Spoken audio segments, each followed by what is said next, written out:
Em 49 a.C., Júlio César tomou a decisão que mudaria o destino do mundo. Com uma única legião, atravessou o Rubicão, o rio que nenhum general podia cruzar sob armas, e pronunciou as palavras que ecoariam pela história. A sorte está lançada. Roma dividiu-se. De um lado, César e o seu sonho, do outro, Pompeu e a velha ordem. A guerra civil varreu a República. Em Farsalos, César esmagou Pompeu. O rival fugiu para o Egito, onde encontrou morte, não nas mãos de César, mas às mãos de traidores. Vitorioso, César regressou a Roma. Não como um tirano declarado, mas como um ditador vitalício, um reformador, um visionário. Distribuiu terras, perdoou inimigos, reorganizou o calendário. Mas aos olhos dos senadores, César não era um salvador. Era um rei disfarçado. E Roma tinha jurado nunca mais ter um rei. No dia 15 de março do ano 44 a.C., o Senado reuniu-se no Teatro de Pompeu. Júlio César, triunfante, entrou sem guarda-costas. Confiante. Seguro da sua glória. Mas à sua volta, formava-se um círculo de conspiração. Bruto, Cássio e outros senadores, homens que César tinha poupado, ajudado e levado, empunharam punhais. Acreditavam estar a salvar a República. Cravaram-lhe 23 golpes. Quando o corpo caiu, o silêncio não trouxe paz. Trouxe o caos. O povo chorou. Os aliados de César clamaram por vingança. E o que os conspiradores tentaram preservar, começou a desmoronar-se. A morte de César não restaurou a República. Em vez disso, abriu caminho a uma nova luta pelo poder. Marco Antônio, o braço direito de César, ergueu-se como seu vingador. Do outro lado, surgiu uma figura inesperada, um jovem de apenas 18 anos, adotado por César no testamento. Caio Otávio, que o mundo viria a conhecer como Augusto. Numa aliança temporária, Otávio e Marco Antônio, junto de Lépido, formaram o segundo triunvirato. Juntos, perseguiram e aniquilaram os assassinos de César. Bruto e Cássio tombaram em Filipos. Mas a paz era apenas uma pausa. Com o inimigo comum eliminado, os triunviros voltaram-se uns contra os outros. Marco Antônio, aliado da rainha Cleópatra do Egito, passou a ser visto como traidor. Otávio aproveitou. Movimentou-se com astúcia, conquistou o Senado, o povo, os exércitos. Em Ácio, no ano 31 a.C., travou-se a batalha decisiva. Marco Antônio e Cleópatra foram derrotados. Suicidaram-se. E Otávio regressou a Roma, não como ditador, mas como príncipe da paz.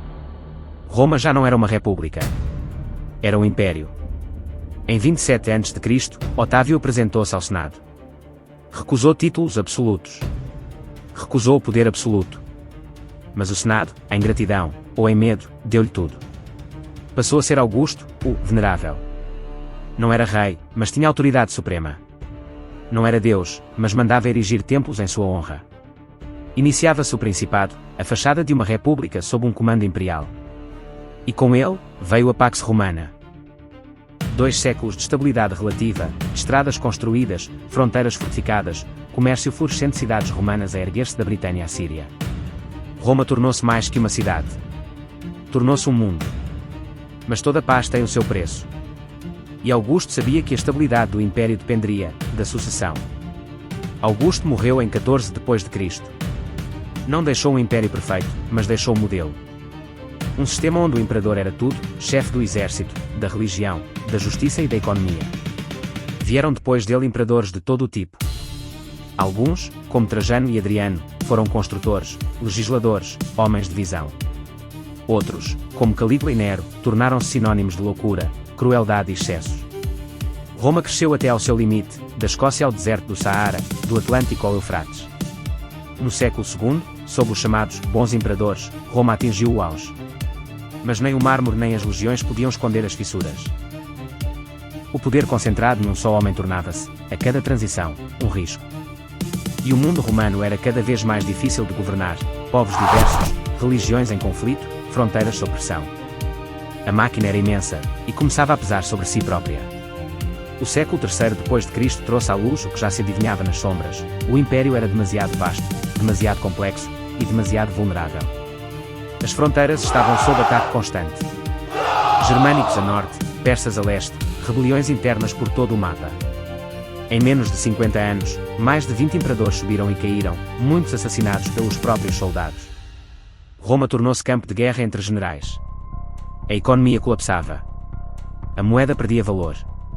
As cidades fortificavam-se, os campos eram saqueados. Mas nem tudo se perdeu. Houve tentativas de salvar o colosso. Diocleciano, no final do século, dividiu o império em duas metades, Oriente e Ocidente, e criou a tetrarquia, com 4 governantes partilhando o poder.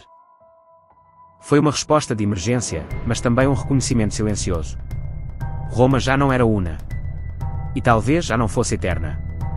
No início do século IV, surgiu uma nova figura, Constantino, o Grande.